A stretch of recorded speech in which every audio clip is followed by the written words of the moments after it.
बिस्मिल्लाहिर्रहमानिर्रहीम, अस्सलाम वालेकुम। जी नाज़रीन, आज हम एक बहुत ही अहम हेल्थ इशू के ऊपर बात करेंगे, फैटी लिवर। ये बहुत ही एक हेल्थ से रिलेटेड हॉट टॉपिक है। फैटी लिवर भी एक वबा की शक्ल इख्तियार कर गया है। हम जानने की कोशिश करेंगे कि फैटी लिवर क्या है। एक्चुअली लिवर हमारा जो जिगर है, ये हमारा डाइजेस्टिव ट्रैक का भी एक पार्ट है, हिस्सा है उसके साथ ये ऑर्गन। इसके अलावा ये बॉडी का सबसे बड़ा इंडोक्राइन ऑर्गन है, यानी सब बॉडी की सबसे बड़ी हदूद है। सदियों से जो हुक्मा या डॉक्टर्स मुआलिज ये बात जानते हैं, और उन्होंने यानी सदियों पुरानी भी जो तिब की कुतब हैं उनके अंदर लिवर के 500 से ज़्यादा अफ़ाल यानी फंक्शंस बयान किए गए हैं कि जो लिवर है वो हमारी बॉडी के अंदर 500 से ज़्यादा अफ़ाल अदा करता है, उसके फंक्शंस हैं, यानी इतना अहम ऑर्गन है हमारी बॉडी का। हम चूँकि फैटी लिवर के हवाले से बात करने जा रहे हैं, जैसा कि नाम से ही पता चलता है कि फैटी लिवर जो है इसके अंदर एक्चुअली जो लिवर सेल्स हैं हम उनको हेपेटोसाइट्स बोलते हैं। Hepato means liver, cyte means cell. Hepatocyte liver cells. Liver cells के अंदर फैट डिपॉजिट हो जाती है, जमा हो जाती है। एक तो है कि किसी ऑर्गन के बाहर फैट की लेयर का जमा हो जाना, ये वो चीज़ नहीं है। ये है कि सेल्स के अंदर जो है वो फैट जमा हो जाती है, और वो सेल की जो कैपेसिटी है उसको कम कर देती है फैट। और किस कैपेसिटी को, फिर लिवर के जो सेल्स हैं उनके अंदर एक तो स्टोरेज कैपेसिटी है, उनकी फंक्शंस की जो कैपेसिटी है वो कम हो जाती है। फैटी लिवर की बड़ी दो किस्में हैं, एक है अल्कोहलिक फैटी लिवर और दूसरी है non alcoholic fatty liver disease, जिसको नेफल्ड भी बोलते हैं। पहले जो एक ज़माना था, जो लोग अल्कोहल यूज़ करते थे उनको अल्कोहलिक फैटी लिवर डिजीज से लेबल किया जाता था, और जिन लोगों के अंदर फैटी लिवर होता था लेकिन बाय हिस्ट्री यानी जब उनसे पूछा जाता वो अल्कोहलिक नहीं होते, तो उनको non alcoholic fatty liver disease के डायग्नोसिस या कैटेगरी में लेबल किया जाता था। यानी डिजीज एक ही है, एक तरफ वो अल्कोहल यूज करने से होती है और दूसरी तरफ जो है वो अल्कोहल ना यूज करने की वजह से भी हो जाती है।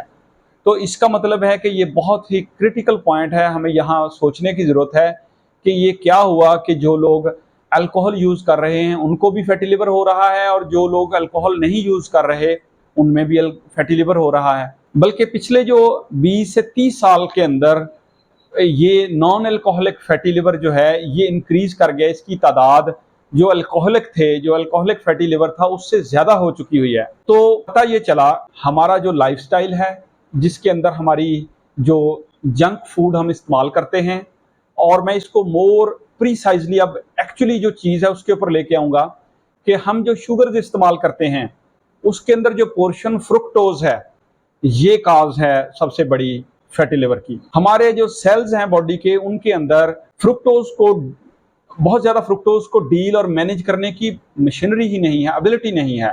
हमारी बॉडी किसी हद तक जो ग्लूकोज है उसको तो डील कर सकती है, लेकिन फ्रुक्टोज को उस तरीके से डील नहीं कर सकती। तो जब अल्कोहल जो है वो बॉडी में जिस तरीके से जाके और फिर वो कन्वर्ट होती है, उसी तरीके से फ्रुक्टोज जो है उसी पाथवे से और ये बॉडी के अंदर मेटाबोलाइज होती है। मैं इसको दोबारा रिपीट कर दूं, जो लोग बायोकेमिस्ट्री जानते हैं, जो लोग लाइफ साइंसेस जानते हैं, वो इस चीज़ को अच्छे तरीके से समझ सकते हैं कि जो अल्कोहल है बॉडी जिस तरीके से उसको हमारे सेल्स जो हैं, लिवर के सेल्स खास तौर पे मेटाबोलाइज करते हैं, सेम उसी तरीके से जो है वो ग्लूकोज और फिर फ्रुक्टोज को मेटाबोलाइज करेंगे। तो फ्रुक्टोज जो है ये इसको जब हमारी बॉडी या खास तौर पे हमारे लिवर सेल्स इसको डील नहीं कर पाते, तो फिर क्या होगा, जो लिवर है वो इसको फैट में कन्वर्ट कर देता है। तो वो फैट सेल्स के अंदर, लिवर के सेल्स के अंदर जमा हो जाएगी। तो मैं ये कहूँगा कि सबसे बड़ा कल्प्रिट जो है वो फ्रुक्टोज है, और हमारी जो फूड इंडस्ट्री है उसके अंदर फ्रुक्टोज बहुत बड़ी मिकदार में यूज़ हो रहा है। हम जितनी फैक्ट्री फूड्स, हमारे जूसेस, हमारे सिरप्स, हमारे जो कोल्ड ड्रिंक्स हैं और इस तरह की चीज़ें, उनके अंदर फ्रुक्टोज जो है वो पाया जाता है, और वो हमारे लिए प्रॉब्लमेटिक है।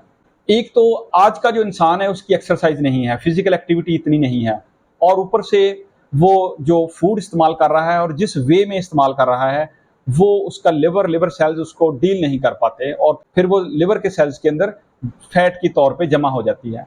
तो जैसे मैंने अभी ज़िक्र किया है कि हमारी जो लाइफ़स्टाइल है जिसके अंदर हमारी बैड फूड्स हमें जो इस्तेमाल कर रहे हैं, बैड फूड प्रैक्टिसेस, मैं ये कहता हूँ कि जो कोल्ड ड्रिंक्स हैं या एनर्जी ड्रिंक्स हैं या जूसेस पैक्ड आप यूज़ करते हैं वो तो प्रॉब्लमेटिक हैं ही हैं। इसके अलावा जो आप फ्रेश किसी फ्रूट का जूस निकाल लेते हैं, उसके अंदर भी ग्लूकोज़ और फ्रुक्टोज़ का लेवल बहुत ज़्यादा होता है। अल्लाह ताला ने जो फ्रूट बनाया है, उसके अंदर देखिए फाइबर है, फाइबर के अंदर जो है वो फ्रुक्टोज़ है। जब आप एज़ सच होल एक फ्रूट खाते हैं, तो वो हमारे डाइजेस्टिव ट्रैक्ट में से जिस तरीके से वो प्रोसेस होता है और फिर उसने मेटाबोलाइज़ होना है, उसको एक ख़ास टाइम चाहिए और जब वो फ्रुक्टोज़ उस फाइबर के साथ अटैच है, तो वो बहुत सारी फ्रुक्टोज़ ऐसे ही पास ऑन हो जाएगी जीआईटी ट्रैक हमारे निज़ाम-ए-हज़ाम में से, उसकी एब्ज़ॉर्प्शन कम होती है। ये है कुदरत का निज़ाम था। हम उसका जूस निकाल लेते हैं, जिसके अंदर ग्लूकोज़ भी हाई है और फ्रुक्टोज़ भी हाई है, तो वो ज़्यादा अब्ज़ॉर्ब होगी बॉडी में, उसका ग्लाइसेमिक इंडेक्स हाई है, वो हमारे लिए ज़्यादा इंसुलिन पैदा करने का बायस बनेगी कि लेवल को बहुत ज़्यादा इंसुलिन सिस्टम में डालनी पड़ेगी, उससे ज़्यादा प्रॉब्लम आते हैं। और जब वो इंसुलिन उसको डील नहीं कर पाएगी, फिर वो फैट की शक्ल में लिवर में जमा होती है। तो आज की वीडियो में हम यहाँ तक रहते हैं, लेटर ऑन अगली वीडियो में हम इसके फिर और जो पहलू हैं उनके ऊपर बात करेंगे। ये बहुत बड़ा टॉपिक है और बहुत ही हॉट टॉपिक है हेल्थ के हवाले से। तो एंड पे मैं ये ज़िक्र करना चाहूँगा कि हमने बचना कैसे है इस चीज़ से, फैटी लिवर से। हमें अपना लाइफ़स्टाइल चेंज करना होगा, हमें एक्सरसाइज़ेज़ अडॉप्ट करनी होंगी, हमें वर्जिश, सैर इसकी आदत डालनी होगी और हमें जंक फूड ख़ास तौर पर जो हाई कार्ब्स और फिर जो शुगरी फूड्स हैं जिनमें मीठा ज़्यादा है, वो सभी अवॉइड करनी होगी।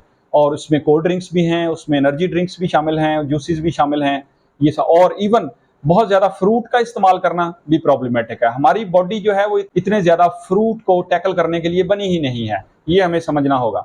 तो अगर हम इन चीज़ों पे अमल करेंगे तो हम फैटी लिवर से बच सकते हैं।